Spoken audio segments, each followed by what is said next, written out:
contexto artístico, produtos do Cerrado. Aqui eu fiz umas pinturas simbolizando coisas que temos do Cerrado, né, da minha cultura. Por exemplo, a cachoeira, né, que são águas que encontramos aqui na nossa região, muito rico, bonito.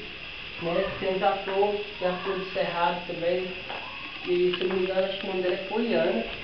É uma flor muito encontrada aqui no Cerrado goiano. Né?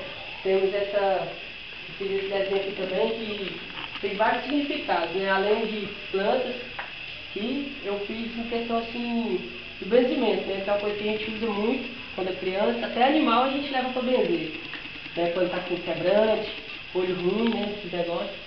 Temos também o piqui, que é a comida mais típica que tem, né, do Goiás. Fazemos muito piqui com frango, piqui com arroz. E é isso aí. Coisas do nosso cerrado, o trabalho que eu fiz, usando só lápis de cor e tal. E alguém quer falar alguma coisa, perguntar? Tudo certinho, né? Muito bonito o trabalho.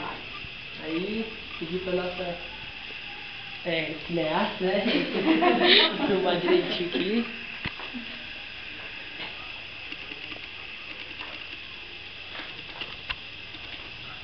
Um trabalho rápido, bom de fazer, bem interativo. E mostra a cultura também local, né? A interação do povo daqui com o Cerrado. E é bom que esse projeto não está sendo apresentado só nas escolas, para a comunidade também, igual aqui no Bar e Pizzaria, né, que a Ivonete concedeu pra gente, para você fazer essa exposição, não foi, Varejo? Foi. Então, pois é, muito legal essa parte. Quero até agradecer, né, vocês, por perder tempo aqui para estar olhando o Não, trabalho. pelo contrário, está enriquecendo o nosso conhecimento. Sim.